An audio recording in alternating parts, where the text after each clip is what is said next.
सम्माननीय सभामुख महोदय, हाम्रो अर्थतन्त्रको अहिलेको समस्या सङ्कटको चुरो भनेको व्यापार घाटा हो। व्यापार घाटा कम गर्न उत्पादन बढाउनु पर्नेछ, उत्पादकत्व बढाउनु पर्नेछ। त्यसैले आयातबाट उत्पादनतर्फको स्पष्ट दृष्टिकोणका साथ माननीय अर्थमन्त्रीजीले ल्याउनु भएको बजेटले उपयुक्त प्राथमिकता, गति, दृष्टिकोण समातेको छ। म यसको स्वागत गर्छु। उत्पादनमा आधारित अर्थतन्त्र भनेर यसले उद्देश्य पनि स्पष्ट लिएको छ। यसको लागि प्राथमिकतामा कृषि नै रहनु पर्थ्यो। करिब 65% जनसङ्ख्या भएको मात्र होइन। हाम्रो उद्योगको ब्याकवर्ड लिङ्केजको लागि पनि हामीले कृषिमा लगानी नगरिकन, यसको उत्पादकत्व नबढाइकन हामीसँग अरू आधार केही पनि छैन। यसको लागि स्रोत विनियोजन पनि ठिक छ, उपयुक्त कार्यक्रमहरू छनौट भएको छ। उत्पादनमा वृद्धि, विकास र समृद्धि भनेर उत्पादन गर्न सकिने सेक्टर्सहरू, चाहे टेक्सटाइल, जुत्ता, कन्स्ट्रक्सन, थुप्रै जुन कुराहरू हामीले सुझाइरहेका थियौँ, यसलाई प्रोत्साहन गर्ने गरिकन निर्यात प्रवर्धन गर्ने कुराको सन्दर्भमा पनि, आयातलाई दुरुत्साहन गर्ने कुराहरूको सन्दर्भमा पनि र कतिपय कुराहरूमा सहज बनाउनको लागि प्रधानमन्त्रीकै नेतृत्वमा यो रहने कार्यक्रम सहितको जुन थुप्रै कार्यक्रमहरू आएको छ, यो पनि एकदम उपयुक्त छ। कोभिडको कारणले गर्दा अर्थतन्त्र जसरी शिथिल भयो, त्यसबाट थला परेको सोसाइटीको विभिन्न समूहहरू, कहीँ औषधिको राहतले होला, कहीँ यो चुलोमा दिने छुटले होला, कहीँ आवासमा दिने छुटले होला, कहीँ कर्जा प्रवाहलाई सजिलो बनाउने कुरा होला, इन्टरनेट सस्तो बनाउने कुरा होला, तलबको वृद्धि होला, आयकरको त्यहाँ छुटको कुराहरू होला।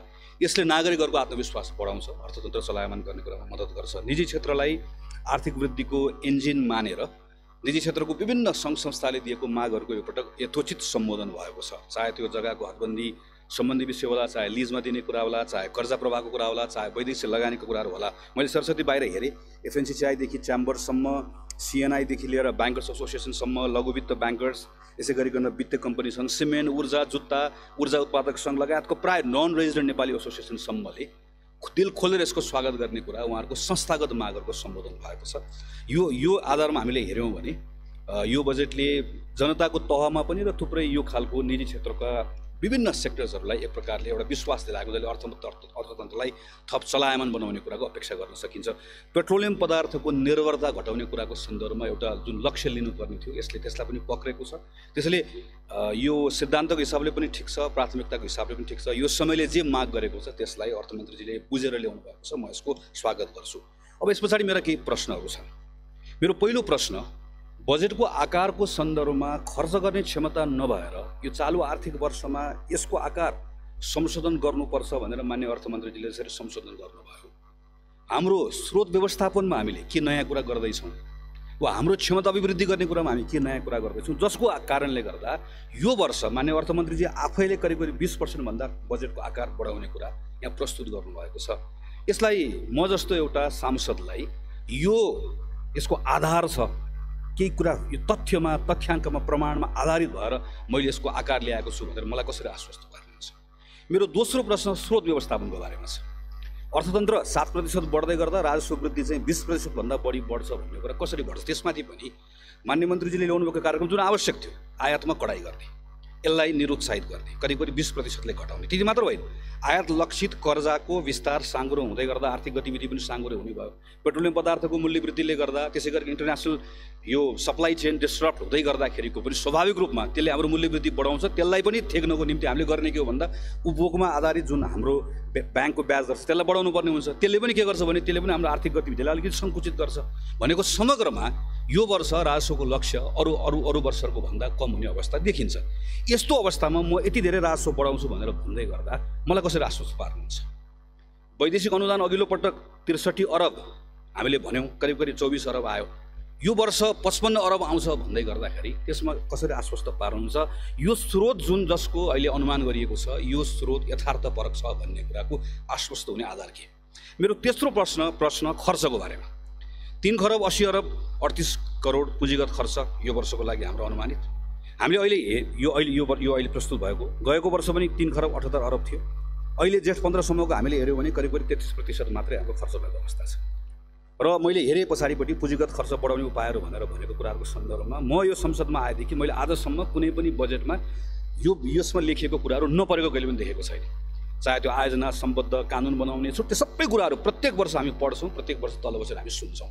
हामी त्यस्तो के कुरा नयाँ गर्छौँ जसले गर्दा यो वर्ष पुँजीगत खर्च अघिल्लो वर्ष हुन नसकेको पुँजीगत खर्च यो वर्ष हुन्छ? यो रूपान्तकारी हो भनेर भन्न मलाई मन छ, तर रूपान्तकारी हुनका निम्ति सामान्यतः बजेटमा हामीले के हेर्ने हो भने सामान्य खर्च कति छुटाएको छ, पुँजीगत खर्च कति छुटाइएको छ, वित्तीय व्यवस्थापन कसरी गर्न लागि छ, वा सङ्घीयताको सन्दर्भमा तल पैसा कति पठाइदिएछ। गएको वर्ष वा त्योभन्दा अघिल्लो वर्षसँग हामीले तुलना गरेर हेऱ्यौँ भने सामान्य खर्च, पुँजीगत खर्च, तल स्थानीय सरकारले दिने पैसा, प्रदेश सरकारले दिने पैसामा खासै केही फरक देखिँदैन। यो मौका आउँदै गर्दा यो गर्ने कुरामा खास गरिकन मान्य अर्थमन्त्रीजीले यसमा ध्यान पुर्याउनु भएन। मेरो अर्को प्रश्न यो छ। मेरो अर्को पाँचौँ प्रश्न मन्त्रालयहरूको बारेमा छ। हामीले पनि छोटो समय मन्त्रालयमा काम गरेर एउटा सानो अनुभव गर्ने मौका पायौँ। मन्त्रालयले आफ्नो प्राथमिकताहरू तय गरेको हुन्छ, वर्षौँ लगाएर आफ्नो केही लक्ष्यहरू लिएको हुन्छ, त्यसको आधारमा कार्यक्रमहरू बनाएको हुन्छ। अर्थ मन्त्रालयसँग म यो पटक दिएको सिलिङमा बसेर यो काम गर्छु भने ल्याएको हुन्छ। त्यो सिलिङका सन्दर्भमा अर्थ मन्त्रालयले छलफल गर्न सक्छ, तर त्यसको आधारभूत कुरा नै चलाउने कुरा अर्थ मन्त्रालयले गर्न पाउँछ। अर्थ मन्त्रालय सुपर मिनिस्ट्री हो।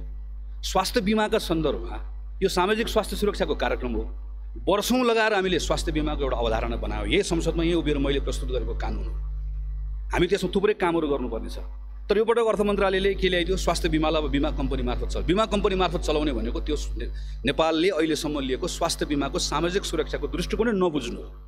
मैले अर्को ठाउँमा हेरेँ, स्थानीय पूर्वाधार विभागलाई खारेज गरेर हामीले भौतिक पूर्वाधार मन्त्रालयमा लगेर गाद दिने भनेर भन्यौँ। त्यसले भौतिक पूर्वाधार मन्त्रालयभित्रको वृत्ति विकास कसरी रोक्छ? यो भौतिक पूर्वाधार मन्त्रालयले मागेको हो कि होइन? ऊर्जा मन्त्रालयको त्यत्रो महत्त्वपूर्ण कार्यक्रम छ। मैले अघि आफैले भने यति धेरै महत्त्वपूर्ण कार्यक्रमहरू छ। म मान्य मन्त्रीजीलाई मैले अघि धन्यवाद पनि दिइसकेँ। खास गरिकन चाहिँ पेट्रोलियम पदार्थमाथिको निर्भरता घटाउनका निम्ति ल्याएको यति धेरै प्रशंसा गर्ने कार्यक्रमहरू भएको बेलामा इलेक्ट्रिक मोबिलिटीका सन्दर्भमा हामीले यति महँगो गाडी, यति सस्तो गाडी भनेर त्यसलाई त्यो राजस्वको चस्माले मात्र हेऱ्यो भने इलेक्ट्रिक मोबिलिटीको त्यो सम्भावना आउँदैन।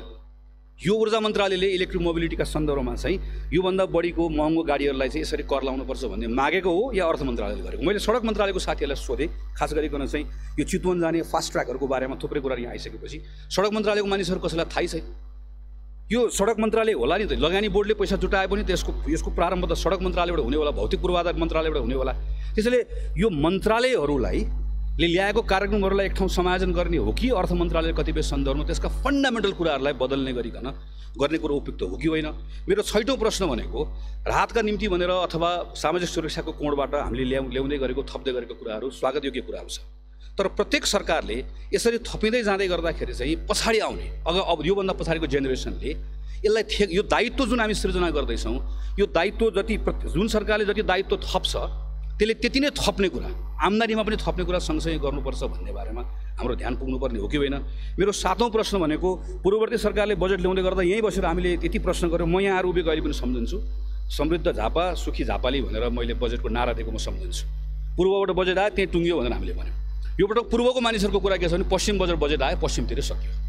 यसले कोसीपारी देखेन, त्यही गरेर सक्यो भन्ने छ। र चाहिँ केही शक्तिशाली व्यक्तिहरू सरकार चलाउने वा शक्तिशाली केही व्यक्तिहरूको निर्वाचन क्षेत्रमा प्रशस्त रूपमा चाहिँ जुन यो पहिलेदेखि हुँदै आयो, यो कुरा यो पटकको बजेटमा यो फरक ढङ्गले आएको छ भन्ने कुराको आधार के हुन सक्दछ? मेरो अर्को 8औँ र अन्तिम प्रश्न भनेको चाहिँ पारदर्शिताको बारेमा छ। मैले अघिल्लो पटक नीति कार्यक्रममा छलफल, सिद्धान्तमा छलफल हुँदै गर्दा पनि यहाँ उभिएर भनेको थिएँ, कुनै पनि करको दर चलाउँदै गर्दाखेरि हामीलाई आश्वस्त पार्नुपर्छ। एउटा पारदर्शिताको कुरा हो, एउटा त्यसको आउटपुट के आउँछ भन्ने कुरा थाहा हुनुपर्छ। केही वर्षदेखि हामी के देखिरहेका छौँ भने बजेट भनेको चाहिँ यो भाग्योदय चिट्ठा जस्तो हुने भयो। कसलाई फाइदा पर्ने, कसलाई कहिले एउटाले फाइदा पाउने, कहिले अर्कोले फाइदा पाउने, प्रेडिक्टेबिलिटी भयो। यो कुरा हामीले केही साल अगाडि पूर्ववर्ती सरकारले चकलेटको सन्दर्भमा बसेर हामीले तल बसेर यहाँ गएर इलेक्ट्रिक भेहिकलमा लगाएको करको बारेमा प्रश्न उठाएको म सम्झन्छु। अघिल्लो पटक प्रतिस्थापन विधेयकको बेलामा हामीले बाहिरबाट भन्यौँ, अर्थ मन्त्रालयले एउटा समिति पनि बनायो खास गरिकन यो स्पोन्ज इम्पोर्टर र ब्लेड इम्पोर्टरको सन्दर्भमा त्यसले कति उद्योगलाई धराशायी बनायो भन्ने कुराको सन्दर्भमा यो पटक हामीले हेऱ्यौँ भनेदेखि त्यसै गरिकन जिआई वायरको उद्योग जो नेपालमा यत्रो लामो समय स्थापित भएको छ, मन्त्रालयले लिएको अहिलेको के भन्नु पर्यो? यस कारणले गर्दाखेरि मैले अहिले ल्याएको करको दरको कारणले गर्दाखेरि नेपालमा भएको जिआई वायरको उद्योगहरू जो वर्षौँदेखि छ, यत्रो यहाँ चलिरहेको छ, यसरी चलेको छ भन्नु पर्यो कि होइन? भनेदेखि भने जसरी हामीले पहिला भन्यौँ, यसरी अर्थ मन्त्रालयले लिने एउटा कुनै नीतिले कुनै एउटा समूहलाई, कुनै एउटा समुदायलाई, कुनै एउटा ग्रुपलाई मात्रै त्यसलाई फाइदा हुने काम भयो भनेदेखि भने यो त योभन्दा पहिला पूर्ववर्ती सरकारले गरेको कुरा जसमा हामीले प्रश्न उठायौँ त्योभन्दा फरक कुरा के भयो र? त्यसैले मेरा यी 7-8वटा प्रश्नहरू मैले राखेँ। सामान्य सभा महोदय, मेरो अन्तिममा खालि 2टा सुझाव मात्रै छ। म मान्य अर्थमन्त्रीलाई फेरि धन्यवाद दिन चाहन्छु, खास गरिकन कृषिको सन्दर्भमा यसलाई आत्मनिर्भर बनाउने भनेर जुन स्पिरिट आएको छ एकदमै ठिक छ, तर यसमा यो ऐन कार्यविधि बनाउने कुरा खास गरी कृषि मन्त्रालयको संस्थागत क्षमतासँग जोडेका केही प्रश्नहरू छन्। यसमा अर्थ मन्त्रालयले समयदेखि काम गरेन भने सबै कागजमा सीमित हो। जस्तो उदाहरणको लागि हामीले कतिपय जोनलाई यो सम्भाग प्रदेशमा हस्तान्तरण गर्ने भनेर भन्यो, प्रधानमन्त्री कृषि आधुनिकीकरण परियोजनाको कुराहरू। प्रदेशमा गएका कतिपय कार्यक्रमको हालत के छ हामीले अहिले हेरेनौँ भने प्रदेश र स्थानीय प्रदेशको बजेट त अब 10 दिनमा आउँदैछ। मलाई थाहा छैन आजसम्म, मैले थाहा नपाएको हुनसक्छ, तर सम्माननीय प्रधानमन्त्रीले वा सरकारले प्रदेशको सरकारलाई बोलाएर बसेर छलफल गरेर हामी यो पटकको डिरेक्सन यो छ, तपाईँले बजेटमा ल्याउँदै गर्दा एग्रिकल्चरमा यसो गर्नुहोस्, प्रदेशलाई यो गर्दैछौँ, स्थानीय सरकार यो गर्दैछौँ भनेर भनेको थाहा छैन।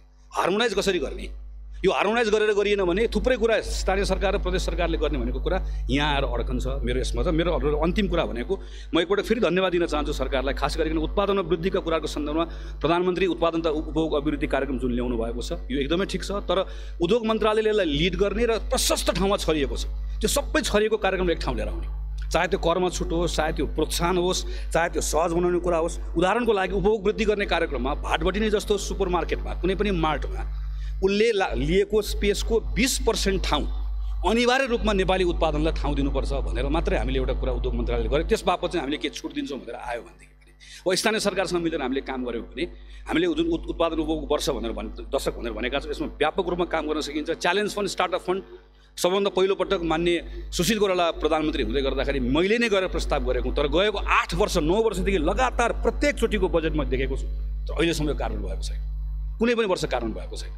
कहिले च्यालेन्ज फन्ड भनेर आएको छ, कहिले स्टार्टअप फन्ड भनेर आएको छ। यस्तो कार्यक्रमहरू जुन अत्यन्त उत्कृष्ट कार्यक्रमहरू परेका छन् ती कतिपय कुराहरूको सन्दर्भमा चाहिँ यो माननीय अर्थमन्त्रीलाई फेरि सम्मानित सभाको महोदय मार्फत मेरो आग्रह छ, यसलाई समयमै यो बजेट सकिन साथै सम्बन्धित मन्त्रालयले बोलाएर तुरुन्त बसेर समस्या कहाँ भएको, किन गएको वर्ष पर्यो किन भएन, त्योभन्दा अघिल्लो वर्ष पर्यो किन भएन, बजेट त परेको थियो तर कार्यान्वयन किन भएन भन्ने कुरामा छलफल गरियो भने केही परिणाम प्राप्त गर्न सकिन्छ। फेरि एकपटक सम्माननीय सभाको महोदय मार्फत मूलतः व्यापार घाटा घटाउने कुराको सन्दर्भमा यसले सही दिशा पक्रेको छ। म यसको लागि चाहिँ सम्माननीय सभाको महोदय मार्फत माननीय अर्थमन्त्रीलाई धन्यवाद भन्दै आफ्नो कुरा टुङ्ग्याउँछु। धन्यवाद।